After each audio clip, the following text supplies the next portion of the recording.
Hello, this is Barry Johnson, and we're going to do a Tribreaker Let's Play. I'm here with Lachlan Piney. You want to introduce yourself? Sure. I'm Lachlan Piney or Peony, however you want to pronounce it, Did I because say it right? no, you did. So this is the weird thing. Like I was taught as well. Here's a little info on me, just to completely derail this. But when I was younger, I was taught to say it as Piney because that was what my family had taught me to pronounce it as when I was growing up, because I think when they emigrated from Italy, it was a way of them trying to have a less ethnic sounding last name. So it sounded closer to like, piney, I guess, as you would. Um, so it's like, tree pines, whatever. That sounds vaguely British. And eventually we worked out that it's actually, I think the authentic Italian pronunciation is peony. So I'm sort of at a loss at the moment in my early 30s as to what my identity is in terms of my last name. But here we go. There's a little existential crisis to start the video. but yeah, either or. So whatever floats your boat, dear listener or viewer.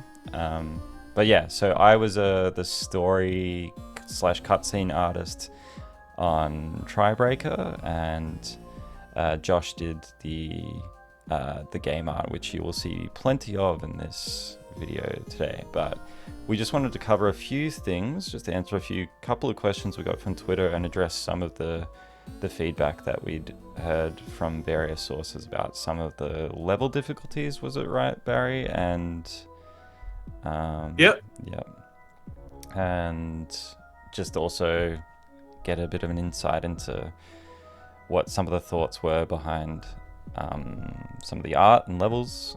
And I think with that we can get cracking. Did you want to start off with that one that seemed to trip up a few people? I think you said it was level 5. Yep. Yeah, and just to add on to that a bit, so Lachlan also did like the box art and this title logo here that you're seeing. I love the way that animates, by the way.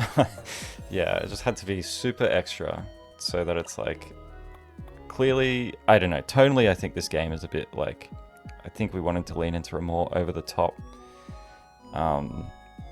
80s action movie vibe, I guess, and that sort of tongue-in-cheek hyper, I don't know, hyper aggressive sort of font and what have you, I think helped with that. But I'll let you guys be the judge. Yeah, I Cool. remember when you sent me a bunch of those different possible logos we could use. It's always hard to say because like any of those could have been great, but that one stuck out to me. It just seemed so different than the others. I think I was looking at a lot of like. Okay. Oh, quickly, we should go with this. What was the issue with this level that people were struggling with? Sure. So, as you can see, the mission here is avoid the speed up walls, and Hmm. that's one that I heard people. They're like, "How do you do that? How do you not hit that?" And as you can see here, oh, I just killed myself. The the red up arrows at the top left, Mm-hmm. those are gonna speed up Ah. the Yep. big D if you hit them. So what I typically do is I typically keep the ball on the right side Mm-hmm. alive and kill off the guy on the left, and then I take out all these ones first, and that'll break down the wall for you in the middle. Oh, that heart will help for my earlier mess up. That's okay. It was just stream jitters, I think, is what they call it. Happens to the best of us. Cool. So Oh, yeah. look at that. So when you were putting the trophy list for this one together, Barry, like what was the sort of aim that you and Colin were going for in terms of that balance? Because I know that you've had, like, it's kind of become of a big thing, I think, with Lilymo, particularly with the jewel. And there we have it, just to show the expert does it again. So that's how you avoid the speed up walls. Yeah, so what was the sort of the onus here? Like, how did you test that to sort of balance out we want it to be tough but not unachievable? So for the PS4 version of the trophy list, each mission is its own trophy, Mm-hmm. which I thought would be fun because it's like I always like when there's something you can do in like every level to try and like earn something, you know? It's like something to look out for, and it tells you right within the game what it is too, so that's cool. Um, the difference between the two lists, which is the biggest hot topic, is that PS5 and Steam and Xbox all have the harder one, which is basically just I wanted people to see everything in the game, which would mean not just beating every level on normal, but also on hard, which I wouldn't say it's a misnomer, but we decided to call it hard because we wanted these versions of the level available right off the bat rather than something you unlock like a Mm-hmm. new game plus. Mm-hmm. But they really are basically a new game plus where the levels are redesigned much more so than in Twin Breaker. And you'll get a whole new level experience with each hard version of the level as well. So we wanted to encourage everyone to play it on normal and hard for the harder trophy list. Yeah, I really appreciate that. As a sort of like, I guess you were saying like organic. Oh, there's the ship in all its glory. Maybe. uh, so with that as well, yeah, I remember that being a big thing when I first played Time Splitters 2. Just going back now, I guess, was I beat the game on easy and then started playing again because this is what you did with games back then. Was just go, I'm not getting a new game for another couple of months. What am I going to do with this one? I'll play it on a harder difficulty. But the cool thing they did in that is that there's whole new objectives and parts of the levels that you wouldn't have seen on the easy mode. Sorry to cut you off. Sorry, no, I wanted to show this thing on the last two levels that I brought up right before this that I forgot, where it was a glitch that someone found that wasn't really a game breaking bug or anything. It was just some weirdness where levels 4 and 5 on hard, where it has the split level like this. So you'll see there's room for you to have the balls like in the wall here. Oh, I see. Yeah. And you can't launch it, right? And if I do this, I can launch one of them. Now, before I patched this, you could tap L1 and R1 right now to switch which side the ball was on, and then you'd have like two balls on the right at once kind of thing. Oh. See what I mean? Yeah. But now I can't even switch it now. I have to launch it one on each side first before I can play the level in earnest. Just like a small little weirdness thing that someone caught that I wanted to fix. It's so funny with that. It's like with any game you make, like you can test the crap out of it. You're never going to know until it's out really in the open. There's going to be some weird little edge case that you never thought of. Someone does something in a way that you never would have ever contemplated, and it gets found out usually day one when you're playing. It's like, oh, great.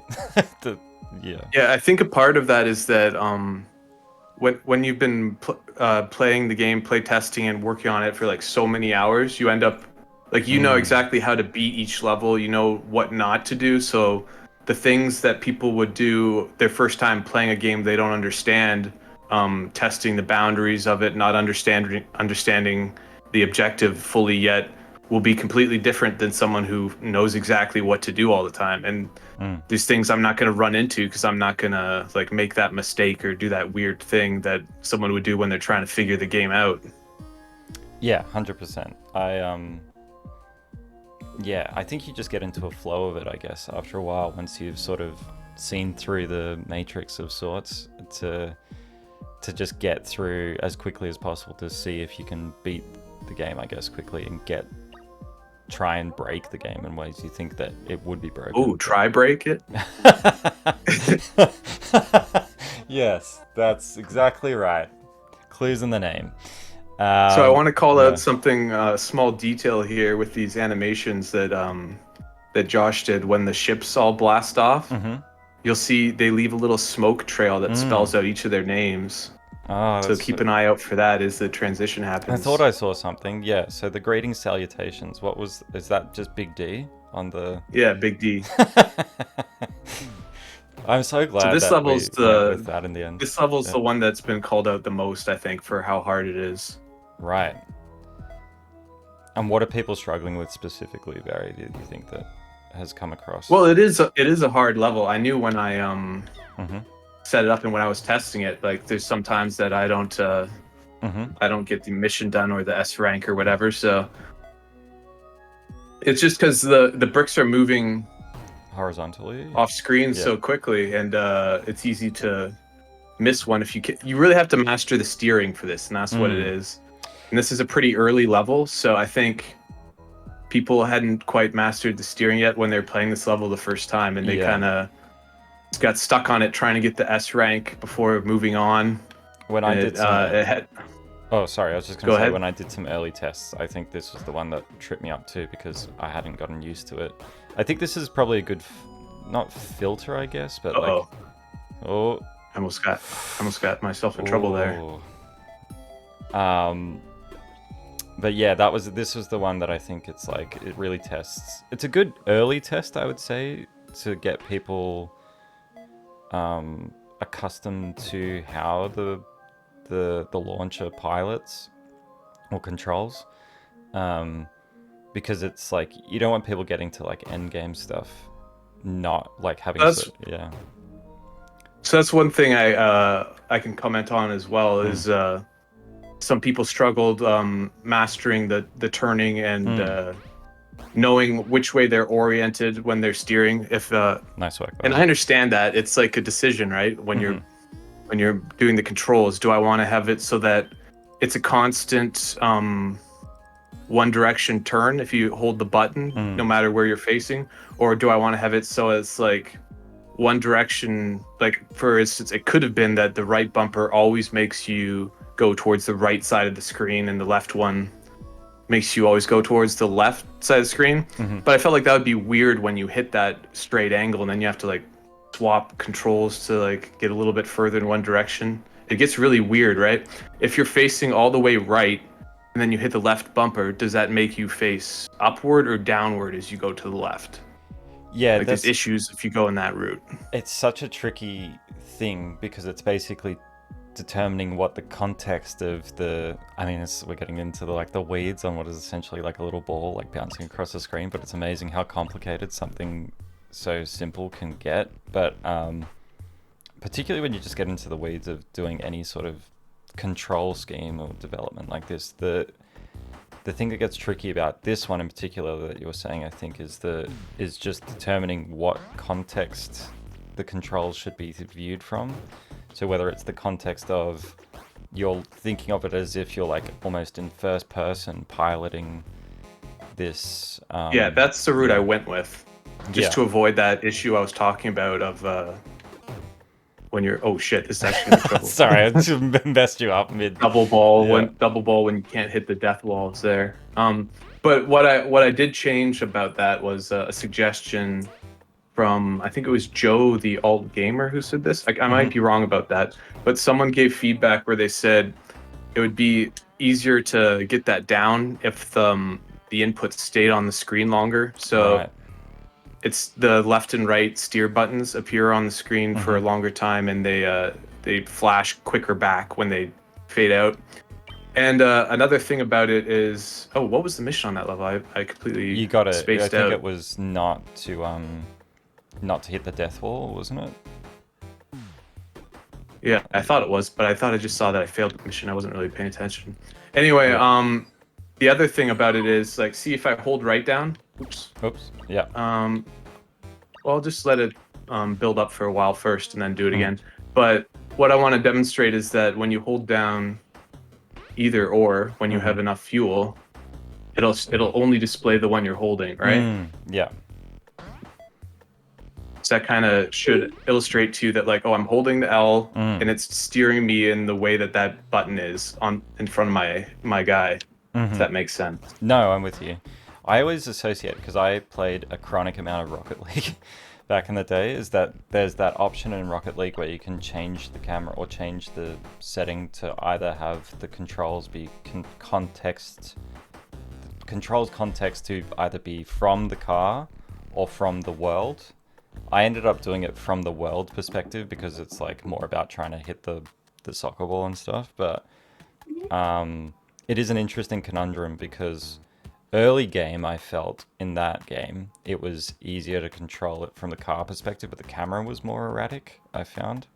But then once the camera was changed to a world camera that followed the ball, I just learned to sort of like maneuver the car related You want to, to? yeah.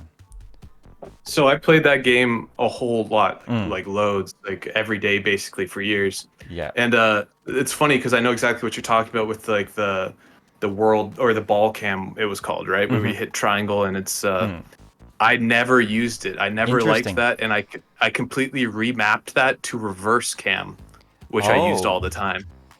that's And interesting. I think I was like one of the only people who did that, Yeah. at least who played that much. I wonder if that's a little insight into the logic there with the way that you did the launcher then as well, because I that's the only sort of allegory I could find that I could really think of that had that similar conundrum in terms of controls on the camera versus controls related to the device or the ship or whatever. That is interesting because I think like I early game like would play like you were saying where you were controlling the car cam, doing it from the car camera, but then found eventually that it was easier for me to sort of like have the car as a secondary sort of like muscle memory adjacent thing, and that the focus was on the ball and the context of it in the environment. Um, that's cool. I didn't realize that. So little insight there. But but yeah, it's a tricky one, like you said as well. Like, how do you really determine that? Because I guess that's one of those things that it might be like long term with other games going forward, having like demos of particularly weird control things that we could maybe do like Steam like demos for, and then use that as feedback if that's the Yeah, case. I'm thinking for Abroxia Zero, which is going to be the next game that we release unless something happens. Hmm. Um, I'm thinking for that we put out a demo pre-release and Hmm. let people check that out and give feedback. I think that would be a good one for that. Yeah, I think yeah, games are so they're so weird. Like trying to make a game is such a difficult thing because you're essentially trying to sort of interpret what someone's experience is going to be in with an interactive format without having them interact. I guess that's why playtesting is so important when you're developing a game as well, is that that's like the main experience people are going to have is at the end of the day. There you go. Pro boss beat. Um, Yeah, that was another one yeah. people struggled with. Most people got by it, but I think this Mm, was a sticking point for people. Like the first time they played this level, mm-hmm. they kind of realized they have to, get precise again with the steering, and then this Mm. surprise at the end here with the finale. Mm. I had that weird bug on this level. I think I flagged with you as well, way ages ago, maybe. Right, yeah, where you finished it, but you died when you finished it or right before, like a Yeah, frame in between. and yeah, it We that got that fixed though, I think, right? yeah, Yeah. you did. It was pre-launch, so I don't think anyone should have encountered it in the release, thankfully. Um, but yeah, just case in point, like you would never have known that. Like, how likely was that scenario going to play out whenever you were testing it? Because you knew what you had to do. Whereas I was like this dingus that like threw the launcher into the wrong spot at the wrong time. But It was just a, yeah, a frame perfect happenstance type thing yeah, where let's call it even though I that. had Let's call it done it that. so many times, Yeah, I couldn't expert I strat couldn't get level. that to happen. Yeah, of me messing something up. It was an expert mishap. Frame Um, perfect, let's call yeah. it. Frame perfect. um, but yeah, so again, just one of those weird things that comes up when you're developing a game. But I think the demo idea is a really good idea. Um, going forward with some of the other releases to get some feedback on just weird little things, and then that way people don't feel like they've bought something as well. Because I think that can get a little strange with the early access thing. I'm not against the early access model per se, but I think... Oh, Sorry, I completely ruined that. This is me like waffling on about early access, or you throwing the man off his game. But yeah, I appreciate that. I think there's this idea that early access now is like you basically have a finished game, but you're just getting feedback on specifics of like balance and what have you. I think the second Hades game was I think the first Hades was early access as well, if I recall correctly. So this level was obviously, pretty obviously inspired by the Donkey Kong Country barrel levels, which I always loved as a kid. Or I guess it wasn't so much full barrel levels as just a mechanic within levels. It also reminds me, just that bit there, where the launcher runs out of fuel towards the end and like comes to rest, of those. I don't know if you ever played those like old Flash games where it was like you were this like Yeti that had to smack a penguin across the screen to see how far you could get it. It was just I don't think I played that one. I can't remember what that was called, but it's really fun, just like time waster sort of game. But it was essentially about like trying to launch, you had to hit this. Oh god. Well, I wonder what the inspiration is in this one. I'm assuming it's Miss Pac-Man, or is it just regular Blue Pac-Man? Clue Land. Yeah. No, I'm joking. It's Pac-Man. So this is the mission here. I just got the power up that lets me kill these guys. And I have to kill 3 of them in 1 power-up usage, which I just did. That was something someone was asking about, how you do it online as well. Oh, I see. Yep. This is really ingenious. I can't imagine people were expecting this when you sold this as a brick breaker game as well. Just the level of variety that you would get in the levels and mechanics. But was this, in your mind, like the sort of big love letter to a lot of the arcade classics that you'd grown up with? And I wouldn't even necessarily say I grew up with Pac-Man, but I definitely discovered it at some point, probably when I was a teenager, and appreciated it a lot. I do love I love the idea of the arcade. I love the spirit of the arcade games. So there's definitely a number of levels in this game that are inspired by games that you'd see in the arcade, and this one ended up kind of it led to 3 levels, really. Not quite them all being Pac-Man, but you can see here this next one. Oh, this is a good one to demo as well, actually, because some people get confused by the hard version of this level and what they're supposed to be doing. See, these coins in this version slow down the guys behind you, but there's another little key to them as well at the end.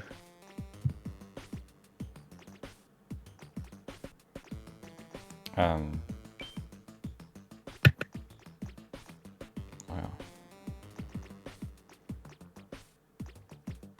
So this one down here will break that block there that you see that's blocking your path.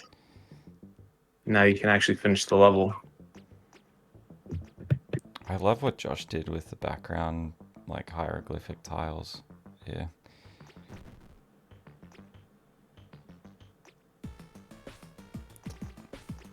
Two Joshes are a lethal combination in this game: music and visuals.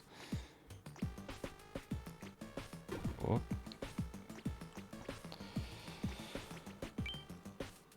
There you have it, people. Mastery at its finest. All right. While I think of it, we did put out a call for some questions for this Let's Play, and And one of the big questions that was asked was like, when is Tribreaker going to be available on the Switch in Australia, New Zealand, and Europe? Because apparently they're all in the same region. Can you imagine?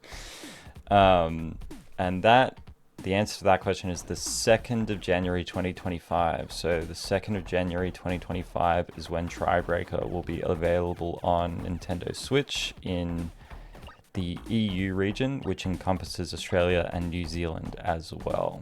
So just putting a heads up there. To anyone that asked that question, it will be available to purchase on the 2nd of January. So if you've got your big New Year's hangover and you need something to occupy yourself with on a day, Tribreaker is the way to go, I believe.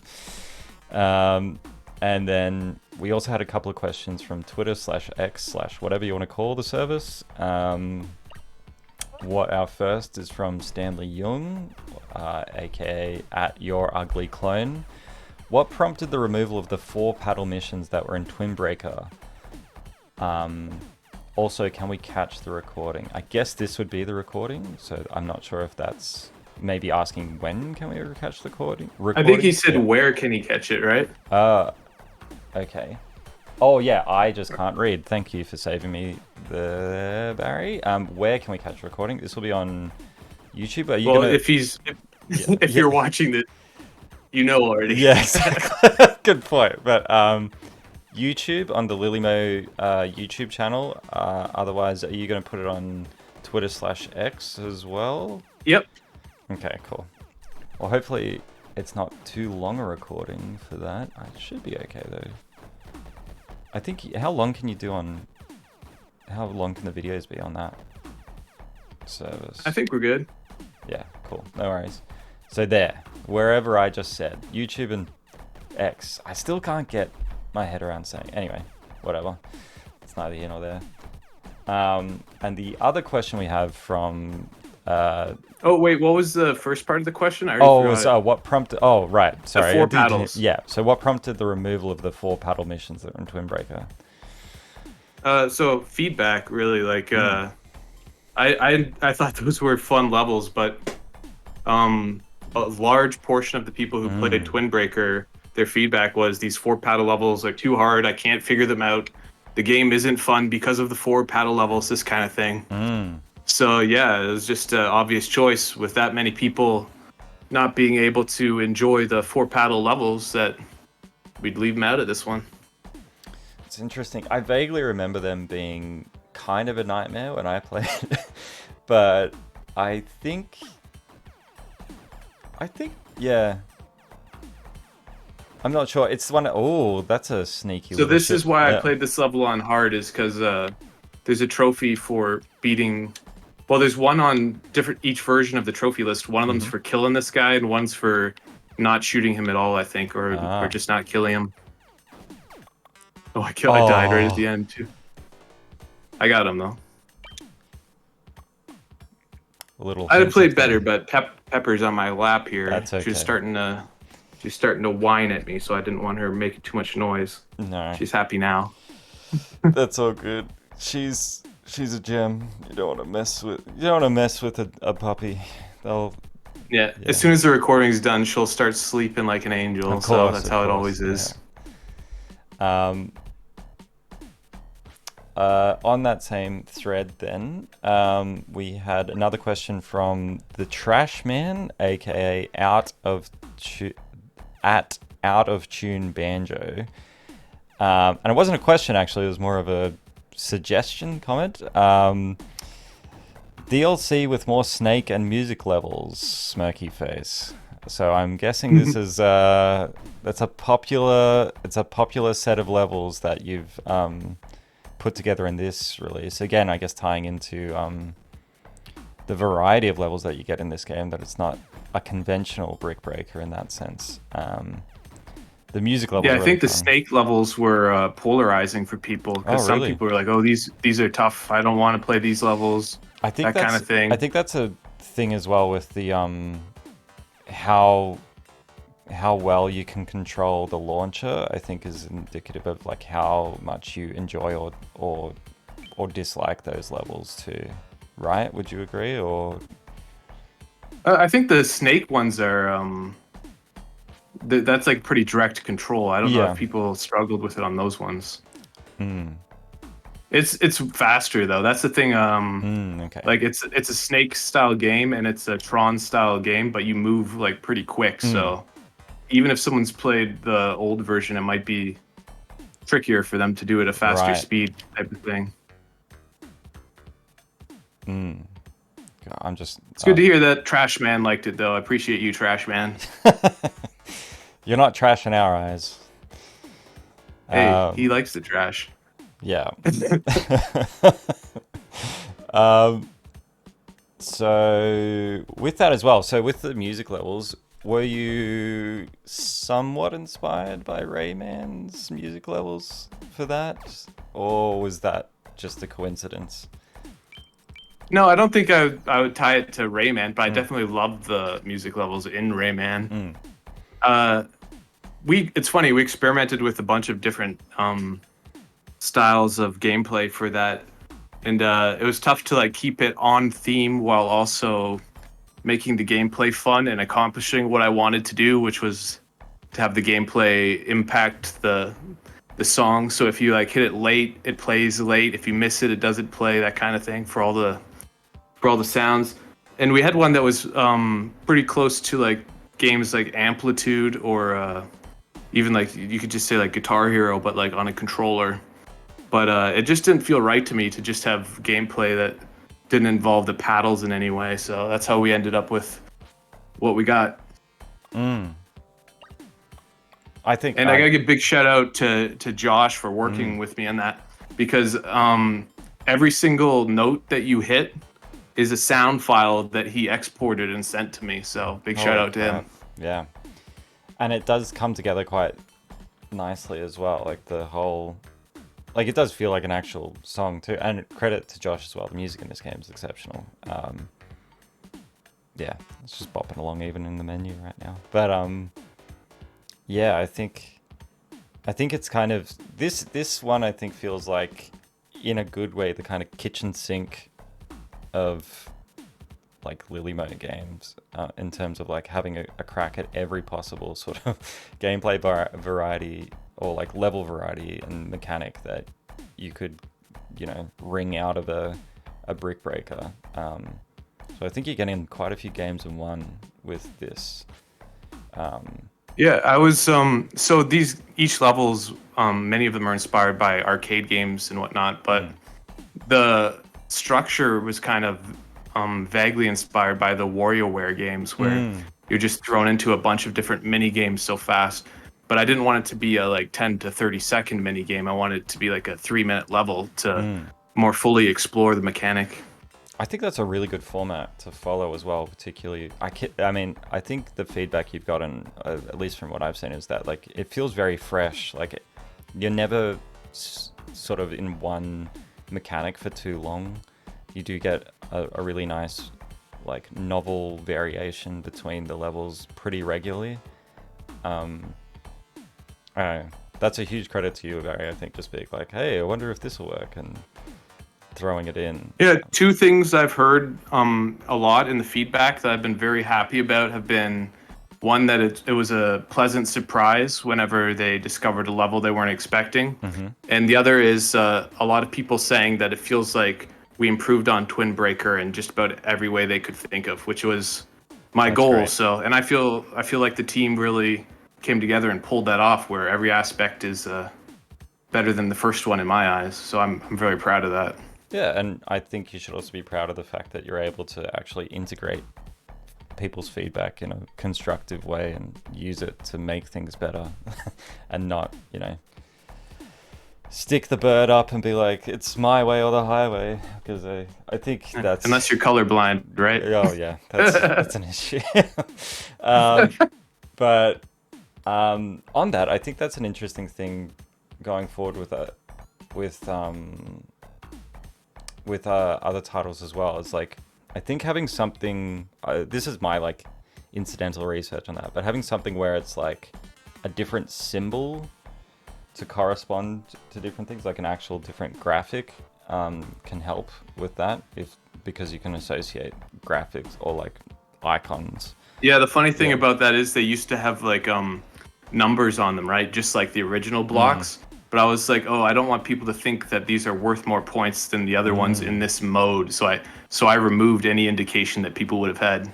Yeah, interesting. Cool. Well, I think we're pretty much there, but if you just wanted to do a quick rapid fire, what were all the novel sort of like Divergent levels inspired by, if you could think of a list of all the games that were inspired? Sure. So this is the music one. That'd probably be like Amplitude, or I'm forgetting the other name, the other game that came out that was like an Amplitude. Do you remember it? On PS2? I'm trying to. It wasn't one of those launch games, was it? Or It was the same as Amplitude, but like different song list basically. Anyway, it doesn't matter. I'm not super familiar. Sorry. Yeah. Early Harmonix. And then pre-Guitar Hero. And then this one was the space shooter. So name any game there. Yeah. This one. Oops. Stay still, Pepper. This one was inspired by like a specific sequence in Solaris on Atari, where you would be in a scene like this, and then you'd like launch off into space pretty much right away, and then it would be a whole different game. How did but you I get wanted the to change it up. background thing in? What was the sort of? So that's just a scrolling pattern that's playing. And are you scaling those sprites, the ships? Yeah, as they come down. Yeah. Let's see where some of the others. This one's like air hockey, I guess, or Pong, you could say. Did you get a request for like a 2-player thing for that? I can't remember. Or was that something Josh was talking about before the game? That was something Josh was talking about, yeah. If we were to do a patch in the future, but yeah, I don't know if that's going to happen. So I don't really want to talk about that. Yeah, fair enough. What goes? Let's see. So yeah, we talked about these ones. Then those were the Pac-Man ones. This one's Frogger, obviously. The portals are an ingenious way to. So I forced that one in there because the mission for this level is like cross the screen in 10 seconds.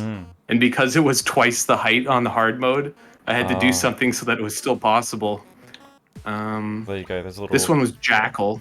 Yes, which has that great end screen graphic too, referencing the success screen on Jackal as well.